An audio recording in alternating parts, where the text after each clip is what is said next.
నమస్కారం సంజయ్ సమయం న్యూస్ కి స్వాగతం. హెడ్లైన్ చూద్దాం. జగన్ రెడ్డి ప్రభుత్వాన్ని వచ్చే ఎన్నికల్లో బంగాళాఖాతంలో కలపడం ఖాయం. దళితుల పంతం వైఎస్ఆర్సీపీ అంతం. కలవపూడి శివ ఎన్నికల ప్రచారం. పొడగట్లపల్లిలో అర్ధరాత్రి కోడిపందాలపై పోలీసుల దాడి, 42 మంది అరెస్ట్, నిర్వాహకులు పరారీ. చింతలపూడి నియోజకవర్గ ఎస్సీసీఎల్ అధ్యక్షులు పల్లి శ్రీను మీడియా సమావేశం నిర్వహించారు. ఈ సందర్భంగా మాట్లాడుతూ ఉమ్మడి అభ్యర్థి సొంగ రోషన్ కుమార్ సారథ్యంలో ఏలూరులోని టొబాకో మర్చెంట్ ఛాంబర్ హాల్ నందు పుట్ట మహేష్ కుమార్ యాదవ్ ఆధ్వర్యంలో జిల్లా దళితుల ఆత్మీయ సమావేశం జరగనుంది. ఈ సమావేశానికి ఏలూరు పార్లమెంట్ పరిధిలోని అన్ని నియోజకవర్గ ఉమ్మడి అభ్యర్థులు హాజరు కానున్నారు. టీడీపీ, జనసేన, బీజేపీ నాయకులు అధిక సంఖ్యలో పాల్గొని ఆత్మీయ సమావేశాన్ని జయప్రదం చేయాలని కోరుతున్నారు. పశ్చిమ గోదావరి జిల్లా మండల కేంద్రమైన ఉండి గ్రామంలో కలవపూడి శివ ఆటోలో ఎన్నికల ప్రచారం నిర్వహించారు. ఈ సందర్భంగా ప్రజలు అడుగడుగున జన నినాదనం పలుకుతూ శివన్నే మాకు ఎమ్మెల్యేగా రావాలి, మా కష్టాలన్నీ తీరాలని శివకు బ్రహ్మరథం పట్టారు. ఈ కార్యక్రమంలో నాయకులు, ప్రజలు పాల్గొన్నారు. రావులపాలెం మండల పరిధిలోని పొడగట్లపల్లి గ్రామంలో కొబ్బరి తోటలో రహస్యంగా కోడిపందాలు నిర్వహిస్తున్నట్లు పోలీసుల సమాచారం రావడంతో సిఐ ఆంజనేయులు తమ సిబ్బందితో కోడిపందాలు నిర్వహించే ప్రదేశానికి చేరుకుని సుమారు 42 మందిని అదుపులోకి తీసుకున్నారు. 13 కోడిపుంజులు, 3 విలువైన కార్లు, 15 ద్విచక్ర వాహనాలు, 1,28,400 రూపాయల నగదును సిఐ ఆంజనేయులు స్వాధీనం చేసుకున్నారు. పెద్ద ఎత్తున కోడిపందాలు నిర్వహించే వ్యక్తి మండల పరిధిలోని విదిరేశ్వరం గ్రామానికి చెందిన పొట్టివర్మ పరారులో ఉన్నట్లు తెలిపారు. అర్ధరాత్రి నుంచి పలు గ్రామాలు వారు ఈ కోడిపందాల్లో పాల్గొన్నట్లు తెలిపారు. దీనిపై కేసు నమోదు చేసుకుని దర్యాప్తు చేస్తున్నట్లు వెల్లడించారు. ఈ కార్యక్రమంలో ఎస్ఐ రాజేష్, పోలీస్ సిబ్బంది తదితరులు పాల్గొన్నారు. ఈరోజు ఉదయం సుమారు 6:30 గంటల సమయంలో మాకు రాబడిన సమాచారం మేరకు మా సిబ్బంది ఎస్ఐ అయిన రాజేష్ మరియు మా సిబ్బంది మధ్యవర్తుల సమక్షంలో రావులపాలెం మండలం పొడగట్లపల్లి గ్రామ శివారు కొబ్బరి తోట దగ్గరలో కోడిపందాలు నిర్వహించుతున్నారనే సమాచారం మీదకు వెళ్ళి దాడి చేశాము. ఈ దాడిలో 44 మందిని అరెస్ట్ చేయడం జరిగింది. వారి వద్ద నుండి 1,28,400 రూపాయలు నగదు మరియు 15 మోటార్ సైకిళ్ళు, 3 కార్లు, 13 కోడిపుంజులు స్వాధీనపరచుకోవడం జరిగింది. వారందరిపై కేసు నమోదు చేసి దర్యాప్తు జరుగుతుంది. నిడదవోలు మండలం కాటకోటేశ్వరం, సూరాపురం గ్రామాల్లో ఎన్నికల ప్రచారాన్ని నిడదవోలు నియోజకవర్గ శాసనసభ్యులు జి శ్రీనివాస్ నాయుడు నిర్వహించారు. ఈ సందర్భంగా మాట్లాడుతూ దేశంలోని ఏ రాష్ట్రం ముఖ్యమంత్రి చేయనంత అభివృద్ధి, సంక్షేమ పథకాలను అందిస్తోంది వైఎస్ జగన్మోహన్ రెడ్డి ఒక్కరే అని తెలిపారు. కుల, మత, రాజకీయాలకు అతీతంగా లంచాలకు తావు లేకుండా పేదలకు అందిస్తున్న సంక్షేమ పథకాలు, చేసిన అభివృద్ధి పనులే వైఎస్ఆర్సీపీ పార్టీకి ఘన విజయాన్ని అందిస్తాయన్నారు. 2 ఓట్లు ఫ్యాన్ గుర్తుకే వెయ్యాలని ఓటర్లను అభ్యర్థించారు. ఈ కార్యక్రమంలో వైఎస్ఆర్సీపీ నాయకులు, బూత్ కన్వీనర్లు, గృహ సారథులు, సచివాలయ కన్వీనర్లు, కార్యకర్తలు పాల్గొన్నారు. ఎమ్మెల్యే 2 కూడా ఫ్యాన్ గుర్తు కొట్టేస్తేనే జగన్ గారు ముఖ్యమంత్రి. అమ్మా కొద్ది ముందుకెళ్ళి నమస్తే అమ్మా, నమస్తే. ఫ్యాన్ గుర్తమ్మా, ఫ్యాన్ గుర్తమ్మా. మనకి ఎంపీగా డాక్టర్ గూడూరు శ్రీనివాస్ గారు పోటీ పెడుతున్నారమ్మా. నేను ఎమ్మెల్యేగా పోటీ పెడుతున్నాను. గతంలో మీ అందరింటికి వచ్చాను. గడప గడపకే కార్యక్రమంలో మీరు చెప్పిన సమస్యలన్నీ రాసుకుంటం జరిగింది. అవన్నీ కూడా చాలా వరకు పరిష్కారం అయినాయి. ఇంకా కూడా ఏదన్నా జరగకపోతే అన్నీ కూడా రేపు మళ్ళీ జగన్ గారు ముఖ్యమంత్రిగా ప్రమాణ స్వీకారం చేసిన వెంటనే అవన్నీ కూడా పూర్తి చేయడం జరుగుతుందమ్మా. నిడదవోలు నియోజకవర్గం ఉండ్రాజవరం మండలంలో పలు గ్రామాల్లో జనసేన, తెలుగుదేశం మరియు భారతీయ జనతా పార్టీల ఆధ్వర్యంలో ఎన్నికల ప్రచార జనచైతన్య రథయాత్ర కార్యక్రమాన్ని నిడదవోలు నియోజకవర్గం జనసేన, తెలుగుదేశం, భారతీయ జనతా పార్టీలు ఉమ్మడి ఎమ్మెల్యే అభ్యర్థి కందుల దుర్గేష్ నిర్వహించారు. ఈ కార్యక్రమంలో తెలుగుదేశం పార్టీ మాజీ శాసనసభ్యులు బోరుగుపల్లి శేషారావు, జనసేన, తెలుగుదేశం పార్టీల సమన్వయకర్త భోగవల్లి ప్రసాద్ ఈ ప్రచార కార్యక్రమంలో పాల్గొన్నారు. విశాఖ జిల్లా కొత్తపాలెంలోని వైసీపీ అభ్యర్థులు పశ్చిమ అభ్యర్థి అడారి ఆనంద్ కుమార్, పార్లమెంట్ అభ్యర్థి బొత్స ఝాన్సీ ఎన్నికల ప్రచారం నిర్వహించారు. ఈ సందర్భంగా ఇంటింటికి వెళ్లి ప్రచారం చేశారు. 2 బాట్లను ఫ్యాన్ గుర్తుకు వేసి రాష్ట్ర ముఖ్యమంత్రి జగన్మోహన్ రెడ్డి మళ్లీ ముఖ్యమంత్రి చేయాలని ప్రచారం చేశారు. ప్రజలు బ్రహ్మరథం పట్టడంతో ఆ ప్రాంతమంతా జగన్మోహన్ రెడ్డి నామస్మరణతో బారమోగింది. ఈ కార్యక్రమంలో కార్యకర్తలు, నాయకులు, అభిమానులు పాల్గొన్నారు. ఈ సందర్భంగా మాట్లాడుతూ స్టీల్ ప్లాంట్ ప్రైవేటీకరణ చేసిన పార్టీలతో టీడీపీ, జనసేన పొత్తు పెట్టుకుందన్నారు. రాష్ట్రంలో సంక్షేమ పథకాలు ప్రతి ఒక్కరికి అందుతున్నాయన్నారు. ప్రతి ఇంటి దగ్గర నుంచి ఫ్యాన్ గుర్తుకు ఓటు వేస్తామని ప్రజలు హర్షం వ్యక్తం చేస్తున్నారు.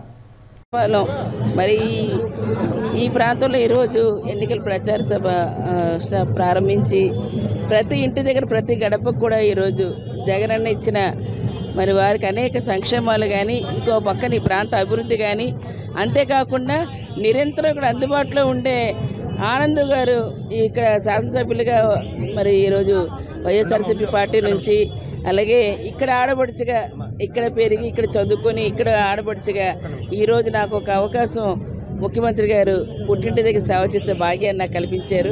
ఎంపీగా నేను ఇక్కడికి వారికి ప్రతి ఒక్కరి దగ్గరికి వెళ్ళి వారు కలిసినప్పుడు వారందరూ ఒకటే మేము వెళ్ళకముందే అమ్మ మేము ఫ్యాన్ గుర్తుగా వేస్తామని వారు చెప్పడం అంటే ఆ ఇంట్లోనే ఈరోజు పెన్షన్ వస్తుందని, అలాగే వాళ్ళకు ఆ యజమానికి వీళ్ళ ఆరోగ్యశ్రీ ద్వారా బాగుపడిందని, అలాగే వీళ్ళ చదువులు అవుతున్నాయని ఈరోజు అని ప్రతిదీ కూడాను ఈవేళ మేము లబ్ధి పొందామనే విధంగా అడుగుతూ ఇల్లు వచ్చాయని ఇట్లాగా ప్రతిదీ కూడా ఇక్కడ చెప్పుకుంటూ సంక్షేమం అభివృద్ధి రెండు కూడా ఈరోజు చేస్తుండడంతో పాటు విశాఖపట్నాన్ని మరి ఏదైతే పరిపాలన రాజధానిగా తీసుకొస్తే రానున్న భావితరాలకి మనం భవిష్యత్తు బంగారు బాట వేసిన వాళ్ళం అవుతాం. ఆ దిశగా ఈరోజు ముఖ్యమంత్రి గారు జగన్మోహన్ రెడ్డి గారు ఇచ్చిన అటువంటి కార్యక్రమాలకి వీరందరూ స్వచ్ఛందంగా మేము ఉంటాం మీ వెంట అని చెప్పేసి వారందరూ కూడాను ప్రచారంలో కూడా పాలు పంచుకోవటం తప్పకుండా రేపు రానున్న ఈ జరుగుతున్న ఎన్నికల యుద్ధంలో ఖచ్చితంగా ఇవాళ ప్రజాదేవుళ్ళే మరి ఓటర్లు వారందరూ తాలూకా దీవెనలు జగనన్నకి మెండుగా అందుతే ఈరోజు అడారి ఆనంద్ కుమార్ గారు నిత్యం ప్రజలతో అందుబాటులో ఉంటూ ఇక్కడ శాసనసభ్యులుగా పోటీ చేస్తున్నారంటే తప్పకుండా మేము ఆనంద్ బాబుకి అండగా ఉంటామని చెప్పేసి అలాగే నా తొలిసారి మహిళకి ఈ మరి స్థానికంగా ఉన్న మరి నాకు ఇక్కడ పుట్టి పెరిగిన నాకు అవకాశం కల్పించారని మరి మహిళలందరూ కూడా తప్పనిసరిగా మీ వెంటుంటామని చెప్పేసి వారు చెప్పడం తప్పనిసరిగా ఈరోజు రేపు గెలుపు మరి ఖచ్చితంగా 100కి 100 పాళ్ళు ఈరోజు జగనన్నదే అని చెప్పేసి తెలియజేస్తున్నాను.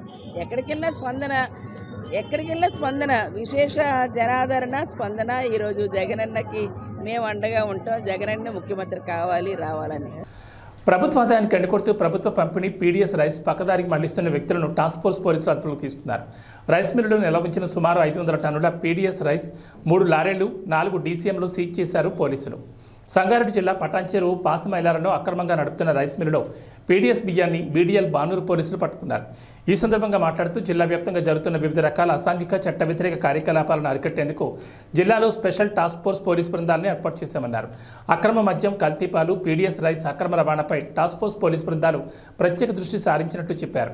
సివిల్ సప్లై ఆధ్వర్యంలో నిర్వహించిన సంయుక్త ఆపరేషన్లో పాసమైలారం గ్రామంలో అక్రమంగా నడుపుతున్న ఒక రైస్ మిల్లు తనిఖీ చేయగా అధిక మొత్తంలో సుమారు 500 టన్నుల పీడీఎస్ రైస్ ఉన్నట్లు గుర్తించడం జరిగిందన్నారు. ఏప్రిల్ నెల ఈ నెల చిలకలగూడ పోలీస్ స్టేషన్ లిమిట్స్లో ఒక కంప్లైంట్ వచ్చింది. తన ఇంట్లో తన బంధువు అమ్మాయి ఒకరిని ఇంట్లో చదివిపిస్తున్నానని చెప్పి, అంతేకాకుండా ఆ అమ్మాయి ఆ బాగోగులన్నీ నేనే చూస్తున్నానని చెప్పి చెప్తూ కొద్ది రోజుల నుండి మా ఇంట్లో బంగారం మాయమవుతుంది, కొంత డబ్బు మాయమైందని చెప్పి కంప్లైంట్ ఇవ్వడం జరిగితే దాని మీద మనము పోలీసు ఇమీడియట్గా కేసు రిజిస్టర్ చేసి ఇన్వెస్టిగేషన్ స్టార్ట్ చేయడం జరిగింది. స్టార్ట్ చేస్తే ఎవరైతే ఆ విక్టిమ్ అమ్మాయి ఎవరైతే ఉన్నారో ఆ అమ్మాయిని ఎగ్జామిన్ చేస్తే మనకు కొన్ని విషయాలు తెలిసినాయి. దానిలో ఆ అమ్మాయి తనకు ఉన్న ఇన్స్టాగ్రామ్ ద్వారా ఒక అబ్బాయి చెప్పలి విజయ్ కుమార్ రెడ్డి అని ఒక అబ్బాయి పరిచయం అయ్యాడని చెప్పి, ఆ అబ్బాయి తనతో ప్రేమ అని మాటలు చెప్పాడని, తర్వాత సెక్సువల్లీ అబ్యూజ్ చేశాడని చెప్తూ మధ్యలో తన దగ్గరికి వెళ్ళి డబ్బులు తీసుకోవడం జరిగిందని చెప్పి, అంతేకాకుండా బంగారం కూడా డబ్బులు లేకపోతే బంగారం తీసుకోమని చెప్పి ఆ బంగారాన్ని వేరే తన ఫ్రెండ్ వాళ్ళ మదర్ ద్వారా కుదవబెట్టి అతనికి డబ్బులు ఇవ్వడం అలాంటి పనులు చేసింది. అయితే ఈ విషయం మొత్తం ఇన్వెస్టిగేషన్ పూర్తిగా జరిగిన తర్వాత తెలిసింది ఏంటంటే ఆ అమ్మాయి తన ఇంట్లో ఉండే 16 తులాల బంగారం అంటే పెద్దమ్మ బంగారాన్ని ఈ అమ్మాయి పెద్దమ్మకు పెద్దనాన్నకు తెలియకుండా ఒక ద్వారా కుదవబెట్టించి ఆ డబ్బులను ఫోన్పే ద్వారా ఈ చెప్పలి విజయ్ కుమార్ రెడ్డి అనే అబ్బాయికి పంపడం జరిగింది అనేది తేలితే వెంటనే మనము ఇంకా ఈ చెప్పలి విజయ్ కుమార్ రెడ్డి ఎక్కడ ఉంటాడు ఏంటి అనేది మనం పరిశోధన చేసి ఫైండ్అవుట్ చేస్తే ఇతను బెంగళూరులో డిగ్రీ చదువుతున్నాడని తెలిసింది. అంతేకాకుండా ఇతను కడప వాస్తవుడు అని చెప్పి వీళ్ళ పేరెంట్స్ ఇద్దరు యోగి వేమన యూనివర్సిటీలో జాబ్ చేస్తారని తెలిసింది. వెంటనే టీమ్స్ పంపించడం జరిగింది. పంపించి ఈ చెప్పలి విజయ్ కుమార్ను అదుపులోకి తీసుకొని అతను ఎక్కడెక్కడైతే బంగారం దాచిపెట్టాడో అవన్నీ 16 తులాల బంగారాన్ని రికవరీ చేయడం జరిగింది. అంతేకాకుండా ఆమె దగ్గరికి వెళ్ళి 1,50,000 రూపాయల క్యాష్ కూడా ఇతను తీసుకొని ఖర్చు పెట్టుకోవడం జరిగింది. ఇతను ఏ విషయాల్లో ఖర్చు పెట్టాయంటే క్రికెట్ బెట్టింగ్ ఆడము, తాగడము, సిగరెట్లు తాగడము, ఇటువంటి వ్యసనాలకు ఈయన పూర్తిగా డబ్బులంతా ఖర్చు పెట్టడం జరిగింది. పిల్లల మీద అంటే సరైన నియంత్రణ లేకపోతే పర్యవసానం ఎట్లా ఉందనేది ఈ కేసు ఉదాహరణగా నిలబడ్డది. అయితే ఈ కేసును పూర్తిగా డిటెక్ట్ చేసి పోయిన బంగారం మొత్తాన్ని రికవరీ చేసి మన కోర్టుకు సబ్మిట్ చేస్తాం. ఇవన్నీ ఈ ఇన్వెస్టిగేషన్లో ఏసీపీ జైపాల్ రెడ్డి గారి ఆధ్వర్యంలో చిలకలగూడ ఎస్హెచ్ఓ అనుదీప్ మరియు లాలాగూడ ఎస్హెచ్ఓ రమేష్ గౌడ్, తర్వాత ఆంజనేయులు ఎస్ఐ జగదీష్, గణేష్, విజయ్, నరేష్, ఎస్ఐ కరుణాకర్ రెడ్డి, ఇవి మొత్తం దాదాపు 10 మంది ఆఫీసర్లు, ఆంజనేయులు ఎస్ఐ, వీళ్ళంతా కలిసి ఈ కేసు అతి త్వరగా అంటే మనకు తెలిసిన వెంటనే అమ్మాయితో మాట్లాడము, భరోసా సెంటర్ పంపడము, ఇవన్నీ ప్రొసీజర్ చేసుకుని ఈ ప్రొసీజరే మనకు ఎక్కువ టైం పడుతుంది. కానీ ఇన్వెస్టిగేషన్ పార్ట్ తర్వాత రికవరీ మొత్తం అత్యంత తొందరగా చేసి ఈరోజు అరెస్టులు చేశాము. ఇతన్ని కోర్టుకు సబ్మిట్ చేయడం జరుగుతుంది. ప్రాపర్టీ ఏదైతే రికవరీ అయింది కూడా కోర్టుకు పెట్టి బాధితులకు ఇప్పించడం జరుగుతుంది. మాదిగల ద్రోహి కాంగ్రెస్ పార్టీ అని మే 11 జరిగే ఎన్నికల్లో కాంగ్రెస్ పార్టీకి బుద్ధి చెప్తామని ఎంఆర్పీఎస్ జాతీయ అధ్యక్షుడు మందకృష్ణ మాదిగ కాంగ్రెస్పై తీవ్రస్థాయిలో విమర్శలు చేశారు. కంటోన్మెంట్ నియోజకవర్గంలోని రాయలీ ప్యాలెస్లో ఏర్పాటు చేసిన విలేకరుల సమావేశంలో మందకృష్ణ మాదిగ మాట్లాడుతూ ఎస్సీ రిజర్వ్డ్ 3 పార్లమెంట్ స్థానాలు, కంటోన్మెంట్ నియోజకవర్గం అసెంబ్లీ మొత్తం 4 ఎస్సీ రిజర్వ్డ్ అయితే ఒక్క స్థానం కూడా మాదిగలు కేటాయించకుండా మాలల పక్షపాతిగా వ్యవహరిస్తున్న సీఎం రేవంత్ రెడ్డికి బుద్ధి చెప్తామని, బీజేపీ పార్టీ మాదిగలకు 2 పార్లమెంట్ టికెట్లు ఇచ్చిందని, కంటోన్మెంట్ అసెంబ్లీ ఎన్నికల్లో కూడా మాదిగలకి ఎమ్మెల్యే టికెట్ ఇవ్వాలని ఆయన కేంద్ర ప్రభుత్వానికి కోరారు. ఎస్సీ రిజర్వేషన్ల వర్గీకరణకు కట్టుబడి ఉన్న పార్టీ కాంగ్రెస్ అయితే ఎస్సీ రిజర్వేషన్ల వర్గీకరణ వ్యతిరేకులకు ఎందుకు పార్లమెంటు టికెట్లో పెద్దపీట వేశారు? ఎస్సీ రిజర్వేషన్ల వర్గీకరణ కోరుకునే మాదిగలకు ఎందుకు అసలే సీట్లు ఇవ్వకుండా చేశారు? దీనికి సూటిగా జవాబు చెప్పాలి. ఎస్సీ రిజర్వేషన్ల వర్గీకరణకు వ్యతిరేకంగా మాలలు, ఎస్సీ రిజర్వేషన్ల వర్గీకరణ కోరుకునేది మాదిగలు. ఇది దేశానికి మొత్తం తెలుసు. మరి 3 లోక్సభ రిజర్వేషన్ స్థానాల్లో, కంటోన్మెంటు అసెంబ్లీ స్థానంలో 4లో 1 కూడా మాదిగలకు ఇవ్వలేదు. అంటే ఎస్సీ రిజర్వేషన్ల వర్గీకరణ కోరుకునేది మాదిగలు, ఎస్సీ రిజర్వేషన్ల వర్గీకరణ వ్యతిరేకించేది మాలలైనప్పుడు మరి వర్గీకరణ వ్యతిరేకించే శక్తులకు పెద్దపీట వేసి మేము వర్గీకరణకు కట్టుబడి ఉన్నామని మాట్లాడడం అనేది ఇది హాస్యాస్పదము. ఇది మాదిగ జాతిని అవమానించినట్టుగా మేము భావిస్తున్నాం. ఎస్సీ రిజర్వేషన్ల వర్గీకరణ కట్టుబడి రేవంత్ రెడ్డి గారు ఉంటే సమస్య పరిష్కారం చేయాల్సింది కేంద్రం. సమస్య పరిష్కరించాల్సింది కేంద్రమే అయినప్పుడు మీరే చెప్పారు కాంగ్రెస్ పార్టీ ఇండియా కూటమి అధికారంలోకి వస్తే, కాంగ్రెస్ పార్టీ ఇండియా కూటమి అధికారంలోకి వస్తే మల్లికార్జున్ ఖర్గే గారు ప్రధానమంత్రి అవుతాడు లేదా రాహుల్ గాంధీ గారు ప్రధానమంత్రి అవుతారని చెప్పి మీరే 2-3 రోజుల క్రితం ప్రకటన చేశారు. మల్లికార్జున్ ఖర్గే గారు కర్ణాటక రాష్ట్రానికి సంబంధించిన షెడ్యూల్ కులాల మాల కులస్తుడు. ఆయన ఎస్సీ వర్గీకరణను కర్ణాటక రాష్ట్రంలో బలంగా వ్యతిరేకించిన వ్యక్తి. అదే సమయంలో రాహుల్ గాంధీ గారు ఎస్సీ రిజర్వేషన్ల వర్గీకరణకు ఒక లేఖ రాయమని నేను 10 సార్లు రాహుల్ గాంధీ గారిని కలిసిన కేంద్ర ప్రభుత్వానికి ఎస్సీ వర్గీకరణకు మద్దతు ఇస్తూ ఒక లేఖ రాయడానికి ఆయన సిద్ధంగా లేని వ్యక్తి. రాహుల్ గాంధీ గారు ప్రధానమంత్రి అవుతే ఎస్సీ వర్గీకరణ ఎట్లా జరుగుతుంది? మల్లికార్జున్ ఖర్గే గారు ప్రధానమంత్రి అవుతే ఎస్సీ వర్గీకరణ ఎట్లా జరుగుతుంది? ఎస్సీ రిజర్వేషన్ల వర్గీకరణ జరగాలని పార్లమెంట్లో చర్చ జరిగితే ఎస్సీ రిజర్వేషన్ల వర్గీకరణ వ్యతిరేకించే వాళ్ళు పార్లమెంట్లో తెలంగాణ నుంచి ఉంటారేమో కానీ ఎస్సీ రిజర్వేషన్ల వర్గీకరణ కోరుకునే వాళ్ళు పార్లమెంట్లో ఉండడానికి అవకాశం మీరు ఇవ్వలేదు కదా. కంటోన్మెంట్ నియోజకవర్గంలో కాంగ్రెస్ బీజేపీ నాయకులకు ఓట్లు అడిగే నైతిక హక్కు లేదని Malkajgiri MLA Marri Rajasekhara Reddy BRS party cantonment in-charge Ravula Sridhar Reddy అన్నారు.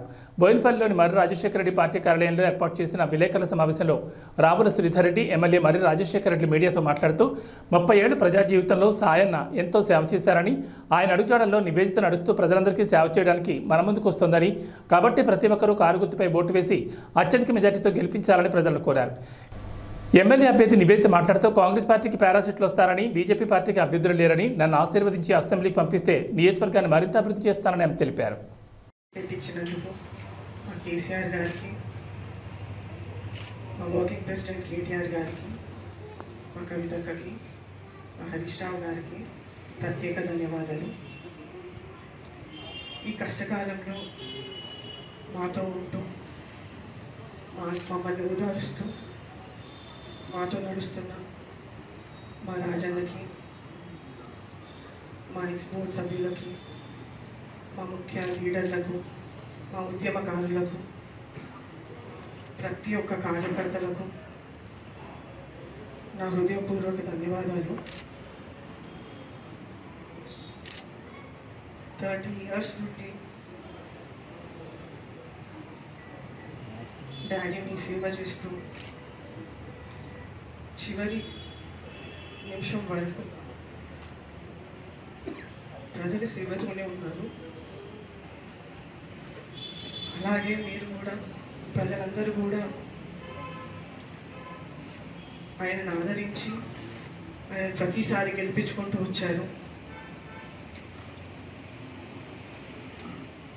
నేను కూడా ఈ సందర్భంలో ఏం చెప్తాం అనుకుంటున్నానంటే, మా నాన్నలాగానే నా జీవితాన్ని ప్రజలకి అంకితం చేస్తూ ప్రతి నిమిషం నేను ప్రజల మధ్యలో ఉంటూ వాళ్ళ సేవ చేస్తూ ఈ జీవితాన్ని కంటోన్మెంట్కి అంకితం చేద్దాం అనుకుంటున్నాను. దీనికోసం మీ ప్రేమానురాగాలు, మీ సపోర్ట్ నాకు కావాలని ప్రతి ఒక్క వారికి కోరుతున్నాను. ఈ 30 ఏళ్ళు మాతో జర్నీ చేసిన ప్రతి ఒక్కరికి నేను వినవిస్తున్నది, అందరి సపోర్ట్ కావాలని నేను ప్రజలకు కోరుకుంటున్నాను. సికింద్రాబాద్ నుంచి ఛత్తీస్గఢ్ రాయచూరు వెళ్లే కాంకేర ట్రావెల్స్ CG19BJ8811 నంబర్ గల బస్సు కొంపల్లిలోని డిలైట్ రెస్టారెంట్ ముందు ఘోర అగ్ని ప్రమాదానికి గురైంది. ప్రయాణికుల సమాచారం మేరకు ఛార్జింగ్ పాయింట్లో మంటలు వస్తున్నాయని డ్రైవర్కి సమాచారం ఇవ్వగా అతను మెయిన్ ఆఫ్ చేసిన తర్వాత అందరూ దిగిపోయిన తర్వాత మంటలు ఎగిసిపడ్డాయని తెలిపారు. ప్రయాణికులందరూ సురక్షితంగా ఉన్నారు. సికింద్రాబాద్ కంటోన్మెంట్ ఉప ఎన్నికల్లో కాంగ్రెస్ గెలుపు ఖాయమని కాంగ్రెస్ నాయకుడు మల్కాజ్గిరి ఇన్ఛార్జ్ మైనంపల్లి హనుమంతరావు అన్నారు. కంటోన్మెంట్ నియోజకవర్గం లాల్ బజార్లో నూతనంగా ఏర్పాటు చేసిన కాంగ్రెస్ పార్టీ కార్యాలయాన్ని కంటోన్మెంట్ కాంగ్రెస్ అభ్యర్థి గణేష్తో కలిసి మైనంపల్లి హనుమంతరావు ప్రారంభించారు. అనంతరం లాల్ బజార్లోని మహంకాళి దేవాలయంలో అమ్మవారిని దర్శించుకున్నారు. ఇప్పటికే వార్డులలో పాదయాత్రలు, రోడ్ షోలు నిర్వహిస్తూ కాంగ్రెస్ ప్రజల్లోకి దూసుకెళ్తోందని అన్నారు. కంటోన్మెంట్లో గెలిపే లక్ష్యంగా తమ కార్యాచరణ ప్రారంభించినట్లు పేర్కొన్నారు.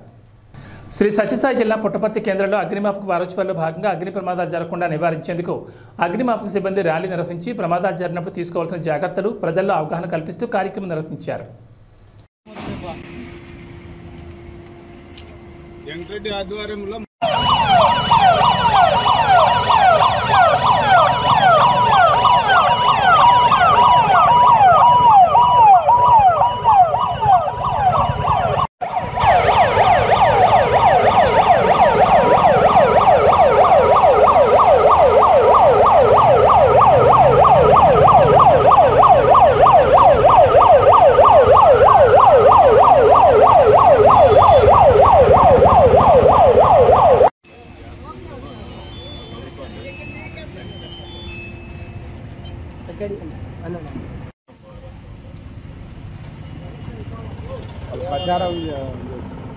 మీరు వెళ్ళండి, నేను తీస్తాను.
సిద్దిపేట జిల్లా గజ్వేల్ శ్రీ సీతారామ ఉమామహేశ్వర ఆలయంలో మంగళవారం బజరంగ్ దళ్ విశ్వ హిందూ పరిషత్ హైందవ సోదరుల ఆధ్వర్యంలో వీర హనుమాన్ శోభాయాత్ర వాల్ పోస్టర్ ఆవిష్కరణ కార్యక్రమం నిర్వహించారు.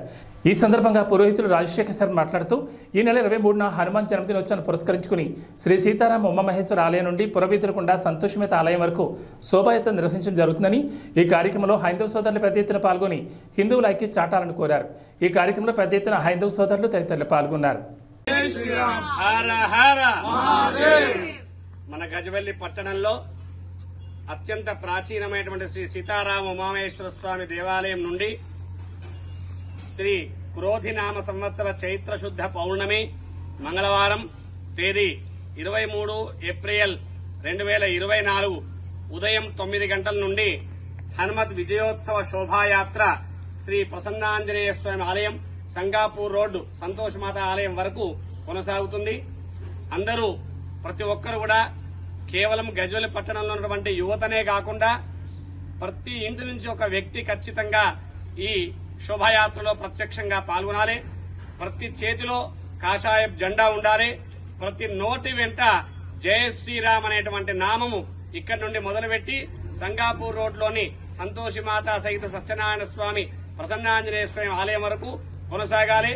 ఈ శోభాయాత్రలు దిగ్విజయం చేయవలసిందిగా సమస్త భక్తజనాన్ని కోరుకుంటూ, ఇది కేవలం శోభాయాత్ర అంటే ఏదో ప్రత్యేకంగా హిందూ జనానికని కాదు. హిందూ అనేటువంటిది ఒక మతం కాదు, అది సనాతన వైదిక ధర్మ. ఆ ధర్మను పరిరక్షించడానికి అందరం కలిసికట్టుగా నడవాలి.